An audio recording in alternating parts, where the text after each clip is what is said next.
Hello and welcome. In my previous video, Seek and Ye Shall Find, I made mention of turning green branch wood. Pieces of branch are generally readily available. There's always trees being cut or pruned somewhere around, be it the council, the landscape gardener, or even a near neighbour. Any species is suitable for our purpose, and fresh cut wood is a real joy to turn. The novice turner can find turning an expensive blank really counterproductive. He's worried about spoiling it. He's worrying about the price of it. Some people advocate using construction lumber, but construction lumber, 4x2, 4x8, whatever, is really disappointing. You could never get a satisfying finish, and it can be demoralising for the novice. What better than cheap and free pieces of branch? It gives you freedom for expression, shape and design. It also develops tool skills, and if you have a failure, just bin it and start again. You'll be much wiser on the next one. In this video I'll be turning a hollow form from a small piece of branch wood, and I will show some methods that I use to transform them into tactile pieces of art. I will use several pieces and demonstrate different techniques.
Hi, where we left off the last time, we had a nice piece of log and we took a piece off the end of it.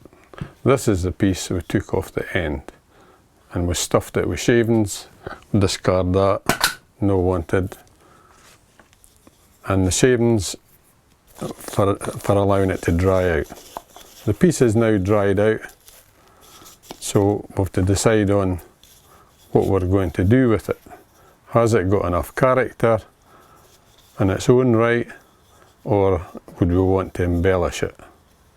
Sometimes a piece of wood is best left as it's natural because it's got a nice figure in it. Take for instance this piece. This is a piece just exactly the same, but this is a piece of laburnum, and as you can see it's got its own character and wouldn't need any embellishment whatsoever.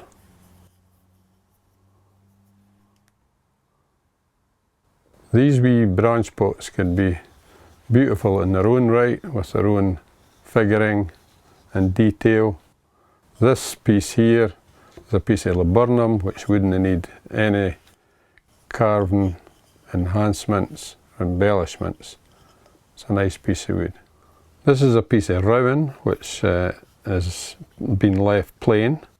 You can see that it's warped into an oval, and it's also had a carved top. Nothing needs to be left round, even though it comes off a lathe. This piece is a piece of spalted birch, and as you can see, it needs no embellishments. It's got Mother Nature's embellishments, and we can't supersede them. Here is another pot which fairly plain, not much detail or character to it, so we might want to embellish it. One of the ways we can do it is we can attach a transfer, a sticker, a picture to it.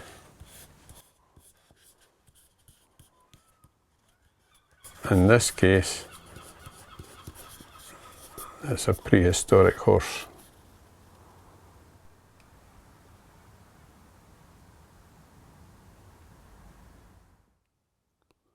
In this image, we have a bison, and what we've done is just the same. We've put the transfer on, and I have burned around the outline sections of the bison to highlight it into the wood. We've then scraped off the paper to reveal the bison, and we'll continue to do that.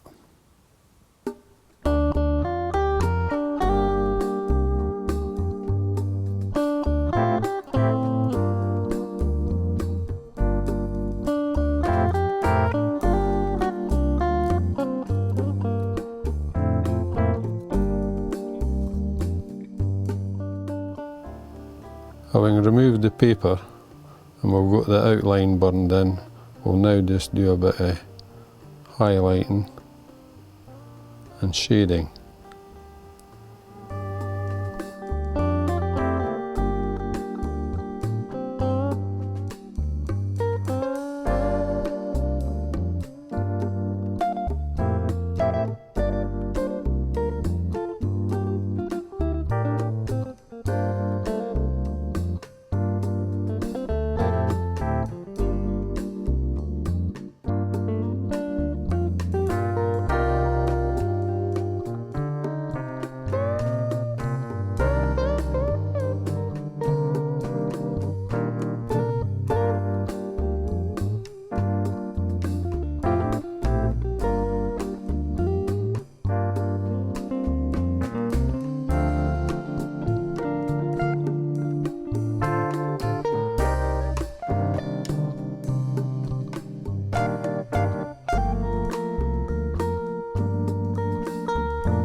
We can see there just what it does. And we'll put another burner tip on and do some more work. I have another burner point in now, and this one are just for highlighting the hair on the other side of the neck, the leg,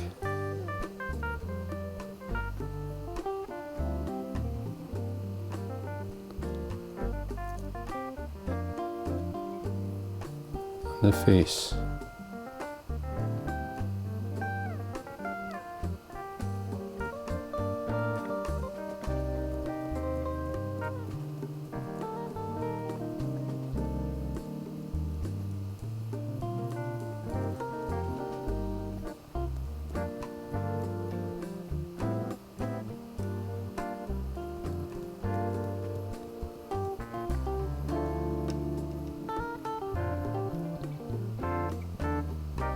You'll notice I have a fan blowing away any smoke. Under normal circumstances I'm wearing a full protective respirator with a gas filter, so I don't get any of the burning wood at all.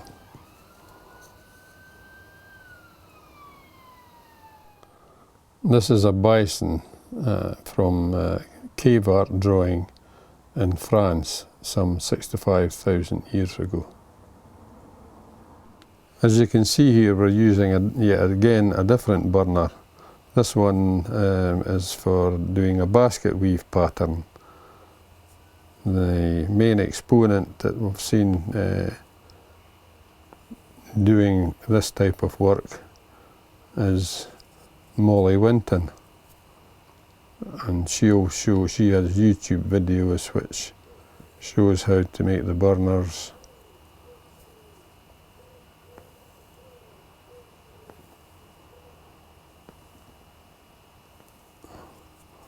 What gauge of wire to use.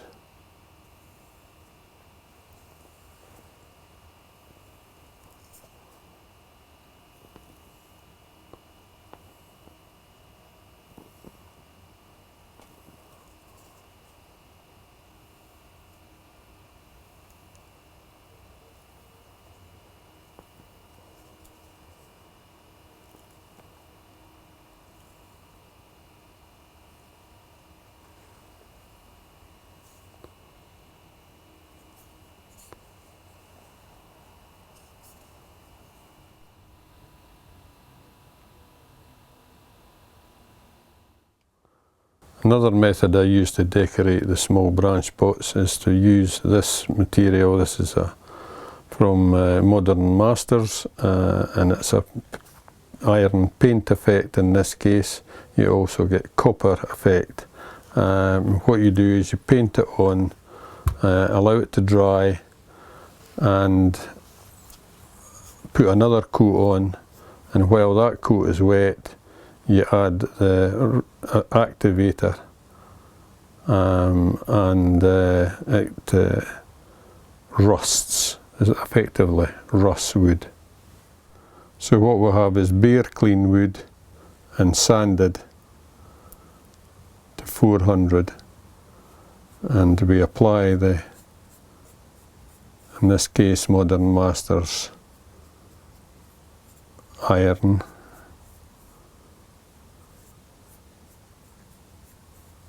So we continue to apply until we give it all a cover.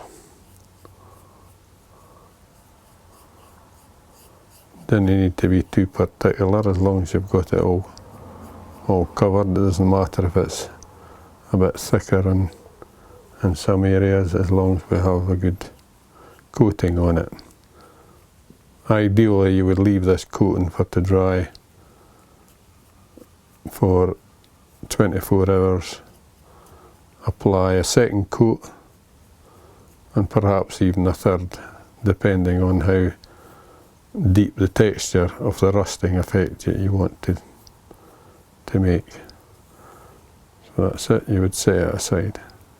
What I've did for the purpose of this video, I've actually finished and completed the other side of this.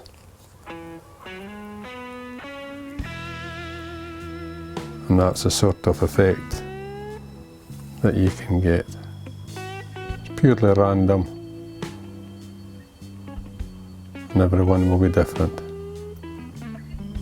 But it makes unique individual pieces. I first saw a product similar to this being used by Sam Angelo, the Wyoming wood turner. He's got some stunning pieces did with reactive metal paints.